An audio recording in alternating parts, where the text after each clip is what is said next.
ರಾಜ್ಯಾದ್ಯಂತ ಈ ಗುಂಡೇಟಿನ ಕಾಯ್ದೆಯ ಹೇಳಿಕೆ ಇದೆಯಲ್ಲ, ಮಾಜಿ ಸಚಿವರು ಮಾತಾಡಿದ್ರಲ್ಲ, ಇದೀಗ ದೊಡ್ಡ ಸಂಚಲನವನ್ನು ಉಂಟು ಮಾಡ್ತಾ ಇದೆ. ಇದೀಗ ಡಿ.ಕೆ. ಸುರೇಶ್ ಅವರ ಸರದಿ. ಕನ್ನಡ ಪರ ಧ್ವನಿ ಎತ್ತಿದ್ದಕ್ಕೆ ಗುಂಡಿಕ್ಕಿ ಕೊಲ್ಲಿ ಅಂತಿದ್ದಾರೆ. ಬೆಂಗಳೂರಿನಲ್ಲಿ ಕಾಂಗ್ರೆಸ್ನ ಸಂಸದ ಡಿ.ಕೆ. ಸುರೇಶ್ ಅವರು ಹೇಳಿಕೆ ಕೊಟ್ಟರು. ನನ್ನ ವಿರುದ್ಧ ಹೇಳಿಕೆ ನೀಡಿದವರು ಮೂಲೆ ಗುಂಪಾಗಿದ್ದಾರೆ. ಬಿಜೆಪಿಯವರೇ ಈಶ್ವರಪ್ಪನವ್ರನ್ನ ಮೂಲೆ ಗುಂಪು ಮಾಡಿದ್ದಾರೆ. ಈಶ್ವರಪ್ಪನವರೇ, ಅವರಿವರು ಗುಂಡಿಕ್ಕಿ ಕೊಲ್ಲೋದು ಬೇಡ, ನಾನು ನಿಮಗೆ ಟೈಮ್ ಹೇಳ್ತೀನಿ, ಪ್ಲೇಸು ಹೇಳ್ತೀನಿ, ಬಂದು ನನ್ನನ್ನು ಕೊಲ್ಲಿ, ನನಗೆ ಗುಂಡಿಟ್ಟು ಕೊಂದು ಹೆಸರು ಮಾಡ್ಕೊಳ್ಳಿ, ನಿಮ್ಮ ಮನೆ ಹತ್ರ ಬರ್ತೀನಿ, ನೀವೇ ನನ್ನನ್ನು ಕೊಲ್ತಿರೋ ಬೇರೆಯವರಿಂದ ಕೊಲೆ ಮಾಡಿಸ್ತಿರೋ ಅದು ನಿಮಗೆ ಬಿಟ್ಟಿದ್ದು, ನನ್ನನ್ನು ಕೊಂದು ಶಬಾಷ್ಗಿರಿ ಪಡ್ಕೊಳ್ಳಿ. ಇದು ಕಾಂಗ್ರೆಸ್ನ ಸಂಸದ ಡಿ.ಕೆ. ಸುರೇಶ್ ಅವರು ಹೇಳಿಕೆ ಕೊಟ್ಟಿದ್ದು. ಅವ್ರೇನ್ ಮಾತಾಡಿದ್ರು ಬನ್ನಿ ತೋರಿಸ್ತೀವಿ. ಇತಿಹಾಸ ತಮ್ಮೆಲ್ಲರಿಗೂ ಕೂಡ ಗೊತ್ತಿದೆ. ಗಾಂಧೀಜಿಯವರನ್ನ, ಮಹಾತ್ಮ ಗಾಂಧೀಜಿಯವರನ್ನ ಕೊಂದಂತ ಕೀರ್ತಿ ಅವ್ರ ಪಕ್ಷಕ್ಕಿದೆ. ಸೊ ಅದರಲ್ಲಿ ನಾನೊಬ್ಬ ಸಣ್ಣ ವ್ಯಕ್ತಿ. ಸೊ ಕನ್ನಡದ ಪರ ಧ್ವನಿ ಎತ್ತಿದ್ದಕ್ಕೆ, ಕರ್ನಾಟಕದ ಪರ ಧ್ವನಿ ಎತ್ತಿದ್ದಕ್ಕೆ ನನ್ನನ್ನ ಗುಂಡಿಕ್ಕಿ ಕೊಲ್ಲಿ ಅಂತ ಹೇಳಿದ್ದಾರೆ ಅಂತ ಹೇಳಿ ವರದಿಗಳು ಬರ್ತಾ ಇದೆ. ಸೊ ಬಡವರನ್ನ ಯಾಕೆ ಬಾವಿಗೆ ತಳ್ಳಿ ಆಟ ನೋಡ್ತೀರಿ? ನಾನು ಒಂದು ತೀರ್ಮಾನಕ್ಕೆ ಬಂದಿದ್ದೇನೆ. ತಾವು ಸಮಯ ಕೊಟ್ರೆ ಬೇರೆಯವರೆಲ್ಲ ಯಾಕೆ ಗುಂಡಿ ಕೊಲ್ಬೇಕು? ಈ ಕನ್ನಡದ ನೆಲಕ್ಕೋಸ್ಕರ, ಕನ್ನಡಿಗರಿಗೋಸ್ಕರ ನಾನೇ ಬಂದು ನಿಮ್ಮ ಮುಂದೆ ನಿಂತ್ಕೋಬೇಕು ಅಂತಿದ್ದೀನಿ. ಸಮಯ ಕೊಡ್ತೀನಿ, ತಿಳಿಸ್ತೀನಿ, ಬಂದು ನಿಲ್ತೀನಿ. ದಯವಿಟ್ಟು ನಿಮ್ಮ ಆಸೆ ಈಡೇರಿಸ್ಕೊಂಡು ನಿಮ್ಮ ನಾಯಕರಿಗೆ. ಇದಕ್ಕೀಗ ಡಿ.ಕೆ. ಶಿವಕುಮಾರ್ ಅವರು ರಿಪ್ಲೈ ಕೊಟ್ಟಿದ್ದಾರೆ. ಅದೊಂಥರ ಖಡಕ್ ಆಗಿರುವಂಥ ರಿಪ್ಲೈ ಅವ್ರು ಕೊಟ್ಟಿರೋದು ಈಶ್ವರಪ್ಪನವ್ರಿಗೆ. ಈಶ್ವರಪ್ಪನವ್ರನ್ನ ಕ್ಷಮೆ ಕೇಳಿ ಅಂತ ನಾವು ಹೇಳ್ತಾ ಇಲ್ಲ, ನಮ್ಮ ಸುದ್ದಿಗೆ ಬಂದವರನ್ನ ಸೆಟಲ್ಮೆಂಟ್ ಮಾಡಿದ್ದೇವೆ. ಬೆಂಗಳೂರಿನಲ್ಲಿ ಉಪಮುಖ್ಯಮಂತ್ರಿ ಡಿ.ಕೆ. ಶಿವಕುಮಾರ್ ಮಾತಾಡಿದ್ರು. ಗುಂಡಿಕ್ಕಿ ಕೊಲ್ತೀವಿ ಅಂತ ಹೇಳಿದ್ದಾರೆ, ಕೊಲ್ಲಿ ಬಿಡಿ ಅಂದ್ರು. ಡಿ.ಕೆ. ಸುರೇಶ್ ಅವರದ್ದು ಈ ಗುಂಡಿಗೆ ಹೆದರುವ ಬ್ಲೇಡ್ ಅಲ್ಲ, ಕಿವಿ ಮೇಲೆ ಹೂ ಇಟ್ಕೊಂಡು ರಾಜಕಾರಣಕ್ಕೆ ಬಂದಿಲ್ಲ ನಾವು.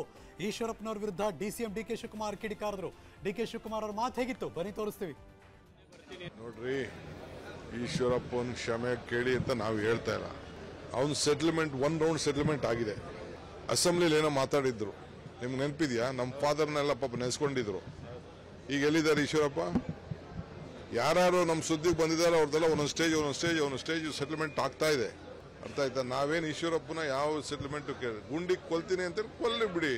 ಡಿ.ಕೆ. ಸುರೇಶ್ ಈ ಗುಂಡಿಗೆ ಇವಕ್ಕೆಲ್ಲ ಎದುರೋ ಬ್ಲಡ್ ಅಲ್ಲ ಅದು. ಕೆಂಪೇಗೌಡರ ಇತಿಹಾಸ ಗೊತ್ತಿದೆಯಲ್ಲಪ್ಪ. We have our own history in Bengaluru. ಇಂಥವ್ರು ನಾವು ರಾಜಕಾರಣ ಮಾಡಬೇಕಾದವರು ಹಿಂದೆ ಹೇಳಿದ್ದೀನಿ. ಹುಲ್ಲುಗಾಡಿನೂ ಹಿಡ್ಕೊಂಡು ಬರಲಿಲ್ಲ, ಕಿವಿ ಮೇಲೆ ಹೂವು ಹಿಡ್ಕೊಂಡು ಬರಲಿಲ್ಲ. ನೋಡ್ರಿ,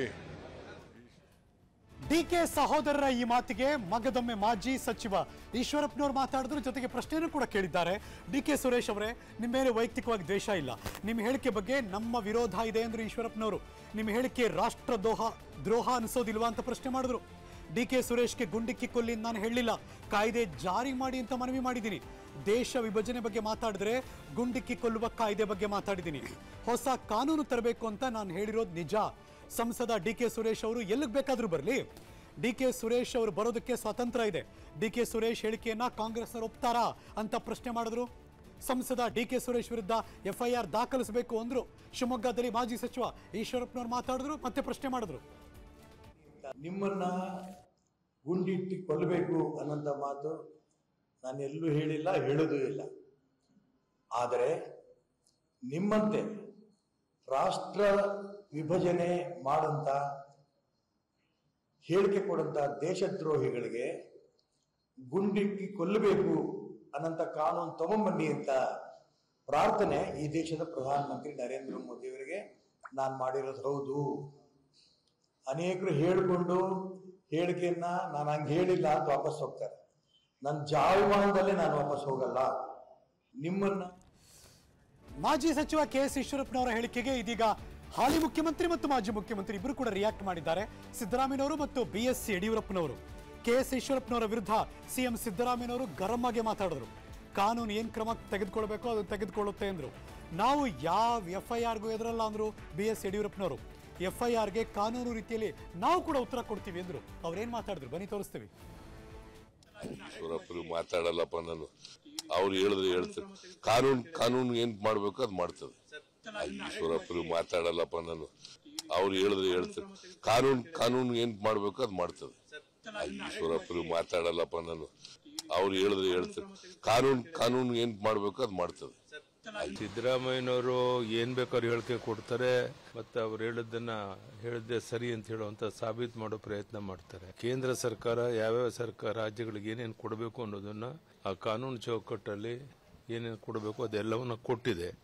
ಅದೇ ರೀತಿ ಕರ್ನಾಟಕಕ್ಕೂ ಎಲ್ಲ ರೀತಿಯ ಅನುದಾನವನ್ನು ಕೊಟ್ಟಿದೆ. ಆದರೂ ಸಹ ಸಿದ್ದರಾಮಯ್ಯನವರು ಶಾಸಕರನ್ನೆಲ್ಲ ಕರ್ಕೊಂಡೋಗಿ ಡೆಲ್ಲಿನಲ್ಲಿ ಒಂದು ರಾಜಕೀಯ ದೊಂಬರಾಟ ಮಾಡುವಂತ ಅಗತ್ಯ ಇರಲಿಲ್ಲ. ಈಶ್ವರಪ್ಪನವರು ಬಾಯಿ ಬಡ್ಕೊಳ್ಳಿ, ಈಶ್ವರಪ್ಪನವರು ಬಟ್ಟೆ ಹರ್ಕೊಳ್ಳಿ, ಬಿಜೆಪಿಯಲ್ಲಿ ಅವ್ರ ಮಾತಿಗೆ ಬೆಲೆ ಇಲ್ಲ, ನಾವ್ ಯಾಕೆ ತಲೆ ಕೆಡಿಸ್ಕೋಬೇಕು? ಇದು ಸಚಿವ ಪ್ರಿಯಾಂಕಾ ಖರ್ಗೆ ಅವರ ಹೇಳಿಕೆ. ಇದು ಪ್ರಿಯಾಂಕಾ ಖರ್ಗೆ ಕೆಟ್ಟ ಹುಳ ಅನ್ನುವ ಹೇಳಿಕೆಗೆ ಅವರು ಮತ್ತೆ ತೀವ್ರ ಆಕ್ರೋಶ ವ್ಯಕ್ತಪಡಿಸಿದ್ರು. ಇಷ್ಟೇ ರಾಜಾರೋಷವಾಗಿ ಕೇಂದ್ರಕ್ಕೆ ಹೋಗಿ ಅನುದಾನ ತರಲಿ ಅಂದ್ರು. ನಾನು ಕೆಟ್ಟ ಹುಳನಾ, ಒಳ್ಳೆ ಹುಳ ಅನ್ನೋದು ನಿಮ್ಗೆ ಗೊತ್ತಾಗುತ್ತೆ. ನಿಮ್ಗೆ ಯಾಕದು? ತಂದೆ ತಾಯಿ ಸಂಭಾಳಿಸ್ತಾರೆ, ಜನ ಆಶೀರ್ವಾದ ಮಾಡಿದ್ದಾರೆ, ನಿಮ್ಮ ಹಿರಿತನಕ್ಕೆ ಗೌರವ ಕೊಟ್ಟು ಒಳ್ಳೆ ಭಾಷೆಯಲ್ಲಿ ಮಾತಾಡ್ತಿದ್ದೀನಿ, ಮರಿಬೇಡಿ. ನನ್ನ ಮೈನಲ್ಲೂ ಕೂಡ ಅಂಬೇಡ್ಕರ್ ರಕ್ತ ಹರಿತಾ ಇದೆ. ಕಲಬುರಗಿಯಲ್ಲಿ ಗ್ರಾಮೀಣಾಭಿವೃದ್ಧಿ ಸಚಿವ ಪ್ರಿಯಾಂಕಾ ಖರ್ಗೆ ತಿರುಗೇಟು ಕೊಟ್ಟರು. ಅವರ ಮಾತಿಗೆ ಬಿಜೆಪಿ ಅವರೇ ಬೆಲೆ ಕೊಡ್ತಾ ಇಲ್ಲ ಅಂದ್ರೆ ನಾವ್ ಯಾಕೆ ಕೊಡಬೇಕು? ಏನಾದ್ರೂ ಬಾಯಿ ಬಡ್ಕೊಳ್ಳಿ, ಎಲ್ಲಾನ ಬಟ್ಟೆ ಹರ್ಕೊಳ್ಳಿ, ನನಗೇನ್ ಮಾಡೋದಿದೆ? ಜನರು ನಮ್ಗೆ ಆಶೀರ್ವಾದ ಮಾಡಿದ್ದಾರೆ, ಜನರ ಸೇವೆ ಮಾಡಬೇಕಾಗಿದೆ ಅಷ್ಟೇ. ಇಷ್ಟೇ ರಾಜಾರೋಷವಾಗಿ ದಯವಿಟ್ಟು ಹೋಗಿ ಕೇಂದ್ರ ಸರ್ಕಾರದ ಹತ್ರ ಗುಡುಗಿರಿ. ಕರ್ನಾಟಕದವರಿಗೆ ಕನ್ನಡಿಗರಿಗೆ ಅನ್ಯಾಯ ಆಗ್ತಾ ಇದೆ, ಅದ್ರ ಬಗ್ಗೆ ಮಾತನಾಡಿ. ಇದಿಷ್ಟಕ್ಕೆ ಮುಗಿಯಲ್ಲ, ಇನ್ನು ಹಲವಾರು ರೀತಿಯ ಆಯಾಮಗಳನ್ನು ತೆಗೆದುಕೊಳ್ಳುತ್ತೆ ರಾಜಕಾರಣದಲ್ಲಿ. ಅನುಕ್ಷಣದ ಸುದ್ದಿಗಳಿಗಾಗಿ ವಿಸ್ತಾರ ನ್ಯೂಸ್ ಯೂಟ್ಯೂಬ್ ಚಾನೆಲ್ ಸಬ್ಸ್ಕ್ರೈಬ್ ಮಾಡಿ. ಹೊಸ ಸುದ್ದಿಗಳ ನೋಟಿಫಿಕೇಶನ್ಗಾಗಿ ಬೆಲ್ ಐಕಾನ್ ಕ್ಲಿಕ್ ಮಾಡಿ. ಲೇಟೆಸ್ಟ್ ಅಪ್ಡೇಟ್ಸ್ಗಾಗಿ www.vistaranews.com ವೆಬ್ಸೈಟ್ಗೆ ವಿಸಿಟ್ ಮಾಡಿ. ಅಂಗೈಯಲ್ಲೇ ಜಗತ್ತಿನ ಸುದ್ದಿ ತಿಳಿಯಲು ವಿಸ್ತಾರ ನ್ಯೂಸ್ ಕನ್ನಡ ಆಪ್ ಡೌನ್ಲೋಡ್ ಮಾಡಿ.